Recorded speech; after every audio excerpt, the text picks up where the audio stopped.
A lot of teams win state championships, relatively speaking, but very few have books written about them. And as Beckham said in our interview, if LeBron didn't become who he became, I probably wouldn't have written this book. So thank you, LeBron, and good luck in the NBA Finals. Hopefully your third time is a charm. I have to thank Kim Walterman. Kim is my cousin, and she has her own publishing company in St. Louis. And she actually got up today probably around 5 a.m. St. Louis time and drove the 6 hours to be here today. Kim, I'm not sure where you are. Oh, Kim is filming me right now. So I can't tell you what a help she was in just helping me along with the self-publishing process. Writing the book was not easy, but it was probably the easiest thing I did in the past year. My background is English journalism, not finance, law, or accounting. So she was a pivotal help. I have to thank Dan Phillips. And Dan was going to be here today, and he still will be, but he's a little bit late. I think he missed a flight. Is that right, Mr. and Mrs. Phillips? Dan, I don't even know what to say about him.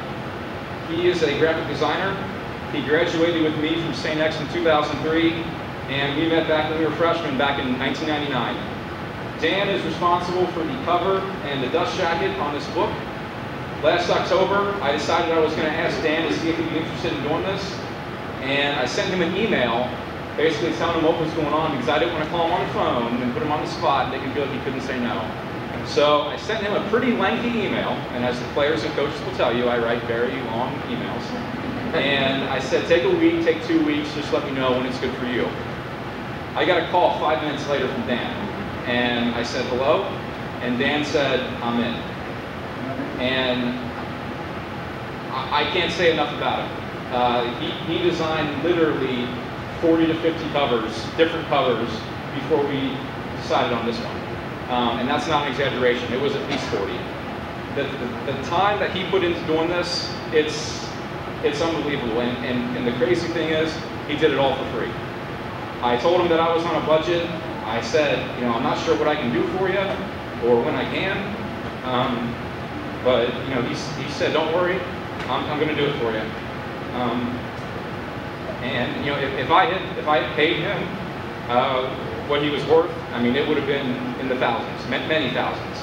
So I can't say enough about him. So he was a friend when I needed a friend, and I have to thank Mr. and Mrs. Phillips for raising a great son. I have to thank all my other friends, you know, who have been there for me over the past year and beyond. So many of you are here today. Some of you came from out of town. Brian, Matt Backus, Kyle, you know, all you guys that are here. Amanda, Bridget, Mike, Jenny, Nick, I mean, all you guys. Kyle, Bobby, Justine. You guys have been great friends, you know, for the last year and the last decade. So thank you very much for your support. I have to thank my mom and sister. As you guys found out today, if you didn't know already, I wound up resigning from my job last summer to write this book. And about a week after I submitted my resignation, my car died on the highway. So, given the impending financial uncertainty I was entering, I didn't think it would be wise to buy a car, so I didn't. And I still don't have one. So my mom travels for work, and my sister has a regular big person job at a bank. So during the day, it was just me and the dog. And we were sort of shipwrecked at home together, which was terrible for ego, but great for productivity. I usually got up at dawn, which for a sports writer is about 8 a.m., and I wrote until noon. And then to give myself a break from writing, I ran to my local gym, mainly because I know the way of getting there. And I worked out and played basketball for a few hours like an actor trying to get into character. And I'd come home, I'd write until dinner time, I'd eat, and then I'd write some more until bedtime, or I'd you know, get the business stuff rolling a bit. So pardon the pun, but it was a pretty Spartan existence. When you quit your job to write a book, you know, especially in this economy, especially in my field, people aren't sure whether to commend your courage or question your sanity. And I have to admit, there were times in the past year when I didn't know which one to do either. The last year of my life has been a lot of things, but above all, it's been humbling, it's been a little terrifying, and today it's been very rewarding. And my mom and sister were there every step of the way. You know, there were a dozen or so days there where I absolutely had to have a car because I had to go meet with my printer or somebody to handle business matters for the publishing company. So my sister would let me drive with her to work. I would borrow her car for the day, and then I would come back and get her when she got off work. So it was little things like that that she did to make this process much easier for me. And as for my mom, let's just say she wore a lot of different hats this year. She was part mom, she was part financial advisor, she was part business partner, she was part therapist. And anything that came up, she was there. There were certainly days over the last year when I would sit there and wonder to myself, is anybody going to care about this book? You know, what if the writing's bad? I'm 26, I have no car and no job. What am I doing with my life? There were days like that. But my mom was a constant source of caring and encouragement through it all. Even though she travels for work, you know, she called me every day as soon as she got off, right around 6 o'clock, and wanted to hear the latest updates on everything. And literally every day there were updates, and all of them seemed insanely important, even though most of them probably weren't all that interesting. But she listened to them all, gave advice about everything. If I was freaking out about the writing, or if an error was going to slip through, or anything, she was there. So Mom, I can't thank you enough for keeping me sane in the last 12 months and for helping me keep things in perspective. Not to mention the countless hours that you invested in this book and the business and everything. You know, I edited this book 18 times, which by this point I'm kind of over it. No, I edited this book 18 times, and that's what I'm supposed to do. I'm the writer, I'm the author, my project.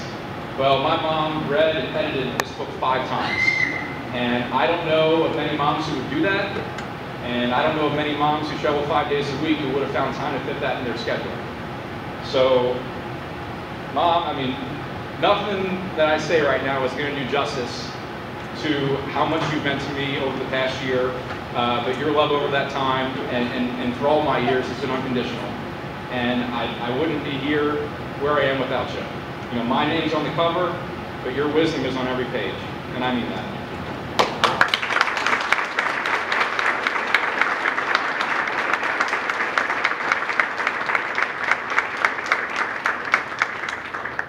And finally, I have to thank Bill and Peggy Brewer, and also their 3 daughters, Katie, Abby, and Maddie. I'm not sure if Peggy is here yet.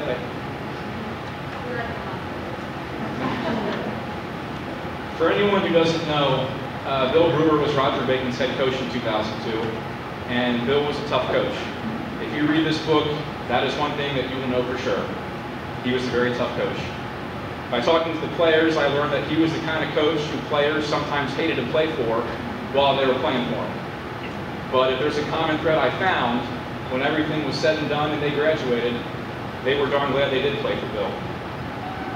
Unfortunately, Bill passed away in 2007 at the age of 42. I never met Bill, but thanks to Peggy and her daughters, not to mention the players and coaches, I feel like I've known him all my life. And based on what I know, he was a hell of a guy and a damn fine coach.